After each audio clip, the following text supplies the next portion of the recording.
Good morning, good afternoon, good evening, wherever you're joining us from. Thank you so much for choosing to tune into this channel. We are an NPO focusing mainly on small to medium manufacturing opportunities in Africa, going it through country by country. Why manufacturing opportunities? Because industrialization is a catalyst that develops the economy and takes the economy into a middle and higher income economies, and also our sub-Saharan economies are under industrialized, which means that we're missing a lot on the benefits of industrialization, which include the creation of wealth and the creation of jobs. But for a full list of the benefits of industrialization, please check one of our previous videos. We've done a video on that, on the benefits of manufacturing. Today we're talking about small and medium manufacturing opportunities in Uganda. Uganda is a country in East Africa. It has a population of 45.85 million people. It shares the border to the north with South Sudan. To the east, it shares a border with Kenya. To the south, it shares a border with Tanzania and Rwanda. And to the east, it shares a border with the DRC, Democratic Republic of Congo. It has a population of 45.85 million people, and 70% of the workforce is involved in agriculture.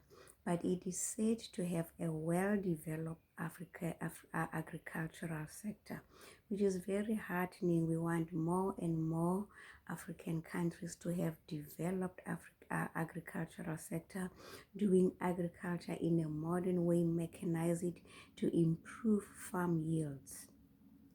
But you can see that by having 70% of the workforce involved in agriculture, it still says that to a larger degree it is still agrarian, and it also means that the economy is not well diversified. And I think the government of Uganda is aware of that, and that is why they have a plan to improve manufacturing. And by 2040, which is not far from now, it is only 17 years from now, by 2040 they want to be a middle and upper income economy, and they are driving the process of industrialization. I think more and more countries are eventually waking up to the reality of realizing that we have missed the boat, and we have been giving the benefits of production to other countries. Now Uganda, just like Tanzania and Egypt, there are some of those, and also Benin, and I think Ivory Coast, some of those countries that are eventually realizing that we cannot develop without industrialization. So the government is driving industrialization. Currently, the contribution of manufacturing, industrial contribution to the GDP of Uganda is around 27%, and the government by 2040 they want to increase it to 31%. So this shows that with 70% employed in agriculture, it shows that there is plenty of room for diversification and going into manufacturing. And the government also, one of its or some of the measures that they are taking to drive industrialization in the country, it is to impose higher import taxes on imported goods, so as to protect locally produced goods and to protect local manufacturers. With that, also think that is very, very good. Most countries need to go that route to protect local manufacturers. They are also investing in infrastructure.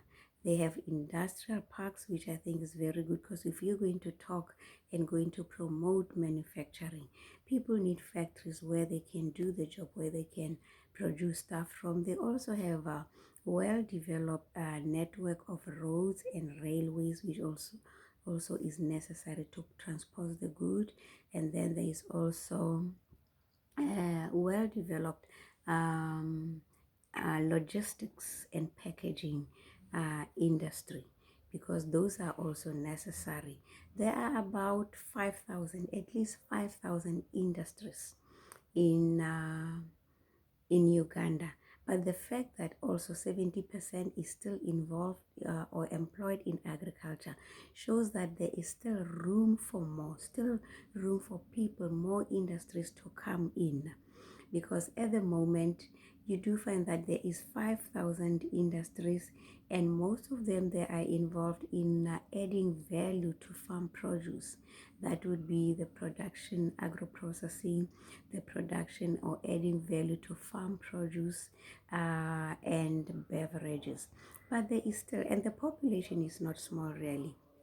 For domestic, for a small and medium domestic manufacturing company, the market is not small in terms of export, yes, but the market of 45 million people is not small. New entrants can still come in. If you capture your slice of say 1 million or whatever, you can still make very decent profits from that. So at the moment, most industries are mostly involved in agro processing, but since people eat food every day, there is still room for new entrants, and there is still room to be profitable in that sector, making food and beverages. And then also the construction industry is growing, and with construction there is always a need for bricks and cement. They do have cement manufacturers, but we believe that 2, 3, 4 smaller ones can still come into the market and still be profitable. There's a need for bricks and everything that goes with construction, and that would also include the electrical cables, the plumbing work, and all the pipes, plumbing pipes, and the production of bathroom sets, and also that would take you into cabinets, into in the kitchen, making cabinets for the bathroom, for the bedrooms, cabinets, storage cabinets in the bedrooms and the kitchen also.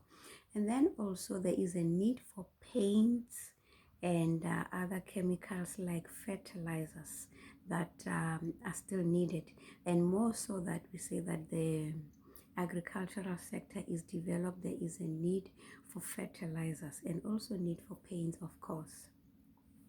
And then the other things that they need, there is also wrote here, they produce also, amongst other things, they produce cotton, and with cotton you spin it into fabric, and that gives rise to textile. They are known to have good quality clothing, but with a local consumer market of 45 million people, there is still room for 1 or 3 more to come in and make textile and clothing and all that.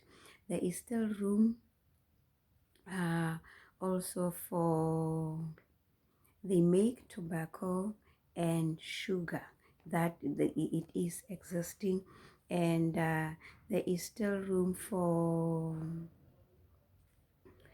the manufacturing of small consumer goods. It is I'm sorry, just lost where. Yeah, we talked about small consumer goods. There's still need for the making of soap and cosmetics in Uganda, and also paper and printing. Also, there is still room for making of clothes and shoes and bags. And also, since we live in the digital era, there is still room for internet, providing internet and data, the Wi-Fi, broadband, fiber, and high-tech goods. any high-tech company can still make inroads in Uganda and be very profitable. And electronics, the production of electronics. Let us minimize this thing of importing goods, but learn to make them ourselves, where we are meet the need.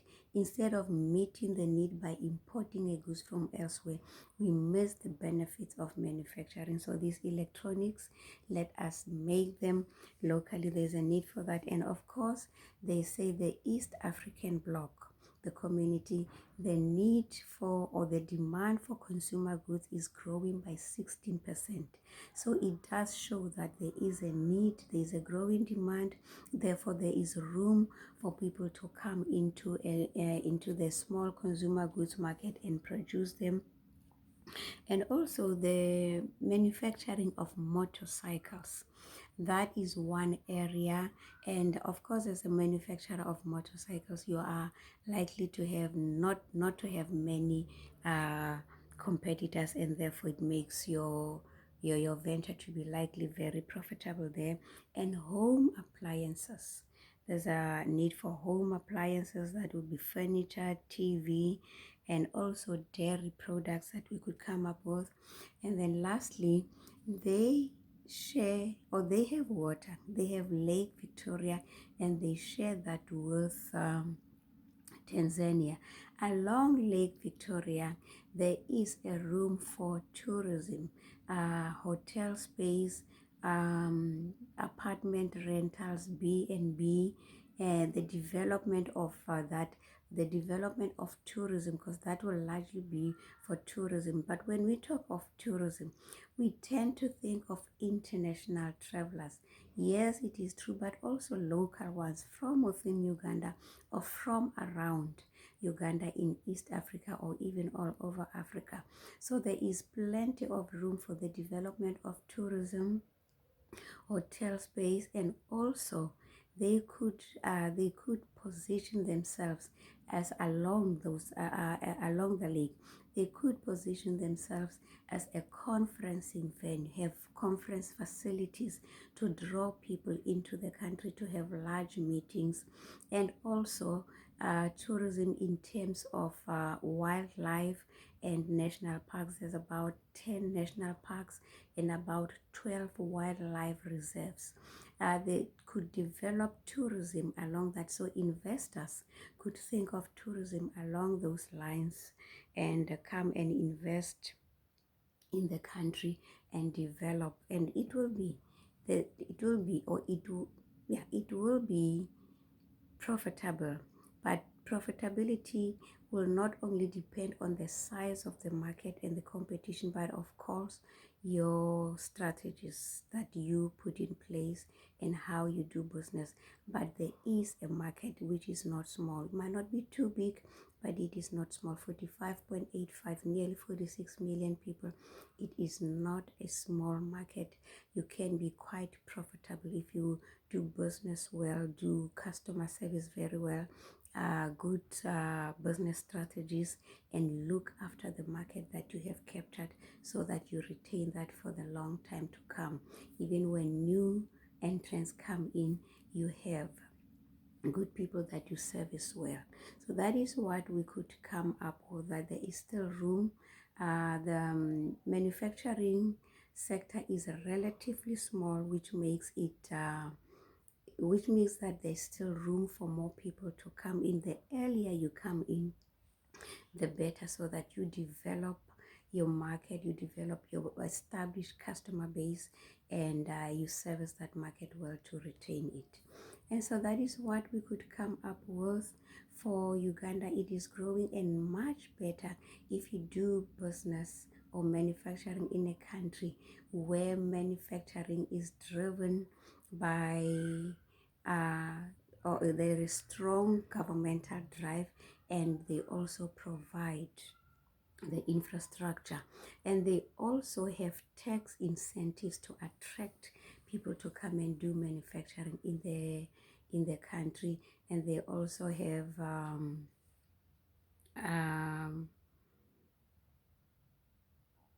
grants and subsidies.